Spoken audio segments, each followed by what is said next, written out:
చిన్నారి జ్ఞానేశ్వరి అదృశ్యమై నేటికి 11 రోజులు కావస్తోంది.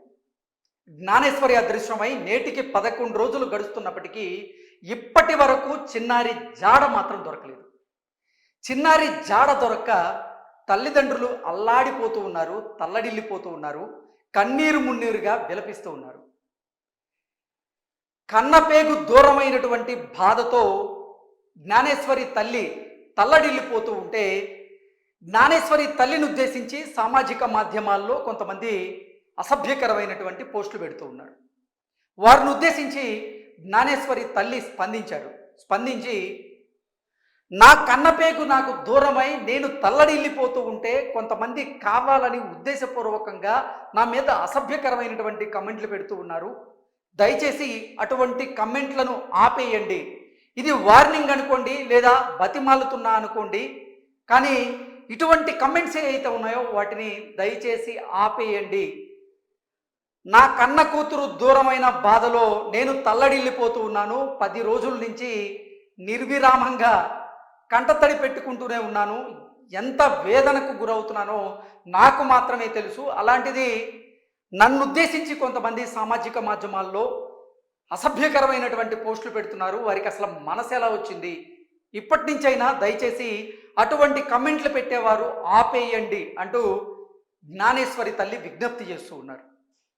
నిజంగా పాప దూరమై కన్నీరు మున్నీరుగా విలపిస్తూ తల్లిదండ్రులు ఉంటే వారిని ఉద్దేశించి కొంతమంది అసలు అసభ్యకరమైనటువంటి పోస్టులను పెట్టడాన్ని చాలామంది కూడా జీర్ణించుకోలేకపోతున్నారు.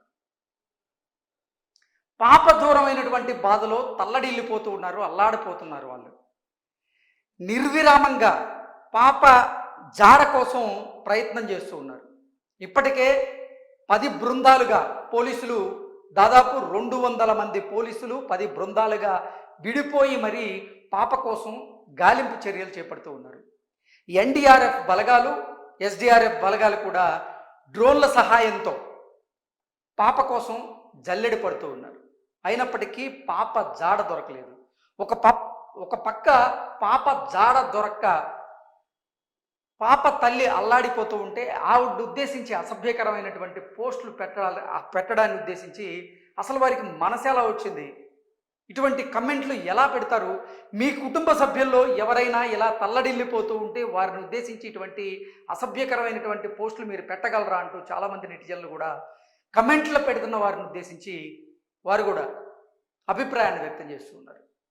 నిజంగా చిన్నారి దూరం అయింది, చిన్నారి సజీవంగా ఉందో లేదో తెలియదు, చిన్నారికి ఎటువంటి అపాయం జరిగిందో తెలియదు, అసలు ఏమైంది, తనని ఎవరైనా కిడ్నాప్ చేశారా, లేదంటే అటవీ మృగాలు ఏమైనా తన మీద దాడి చేసి ఉండొచ్చా, అనకొండ లేదంటే కొండ చిలువ తనని ఏమైనా మింగేసి ఉండొచ్చా అని రకరకాల కోణాల్లో పోలీసులు దర్యాప్తు చేస్తూ ఉంటే కన్నతల్లి బాధపడుతూ ఉంటే నిజంగా కన్నతల్లిని ఉద్దేశించి అటువంటి అసభ్యకరమైనటువంటి కమెంట్లు ఎలా పెట్టాలనుకుంటున్నారో మరి ఆ పెట్టిన వాళ్ళకే తెలియాలి. వాళ్ళ ఇంట్లో కూడా కుటుంబ సభ్యులు ఉంటారు. ఆ కుటుంబ సభ్యులను ఉద్దేశించి ఎవరైనా కమెంట్లు పెడితే వీళ్ళ మనసు ఎలా నొచ్చుకుంటుంది అనేది ఆలోచించి కమెంట్లు పెట్టాలంటూ కూడా చాలామంది అయితే విజ్ఞప్తి చేస్తూ ఉన్నారు. పాప తల్లి అయితే కెమెరా ముందు నేను ఏడవమంటే ఏడవగలను, కింద పడి దొర్లేగలను, అలా చేస్తే నా పాపను తిరిగి ఇవ్వగలరా అంటూ ప్రశ్నిస్తూనే తన్ను ఉద్దేశించి సామాజిక మాధ్యమాల్లో ఎవరైతే అసభ్యకరమైనటువంటి కమెంట్లు పెడుతున్నారో వారిని ఉద్దేశించి దయచేసి ఇప్పటి నుంచైనా సరే ఈ అసభ్యకరమైనటువంటి కమెంట్లు పెట్టడం ఆపేయండి. ఇది నా వార్నింగ్ అనుకోండి, లేదా విజ్ఞప్తి అనుకోండి. ఇప్పటికైనా సరే నా మీద కమెంట్లు పెట్టడం ఆపేయండి. నా పాప దూరమై నేనెంత వేదనకు గురవుతున్నానో నాకు మాత్రమే తెలుసు. దయచేసి ఇటువంటి కమెంట్లు పెట్టకండి అంటూ ఆ తల్లి విజ్ఞప్తి చేస్తుంది. నిజంగా ఆ తల్లి విజ్ఞప్తిలో కూడా ఒక అర్థం అయితే ఉంది. పాప దూరమై 10 రోజులు గడుస్తుంది. పాపకి ప్రతిరోజు గోరుముద్దలు తినిపించేటువంటి తల్లి ఆ పాప పక్కన లేకపోతే ఎంత వేదన్ని అనుభవిస్తుందో తల్లులకు మాత్రమే తెలుసు. ఆ వేదన్ని మీరు విస్మరించి తన పట్ల ఇలా అసభ్యకరమైనటువంటి పోస్టులు పెట్టడం మాత్రం మంచిది కాదు. నిజంగా పాప కోసం స్థానిక గ్రామస్తులతో పాటుగా ఎంతోమంది గాలిస్తూ ఉన్నారు. గాలింపు చర్యలు చేపడుతున్నప్పటికీ మాత్రం పాప చాడైతే దొరకలేదు.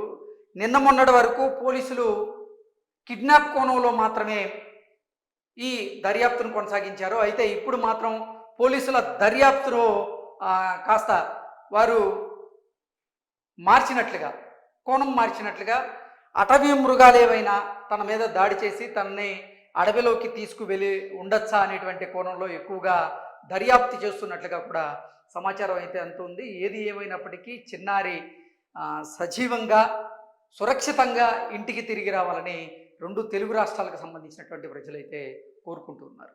Thank you so much.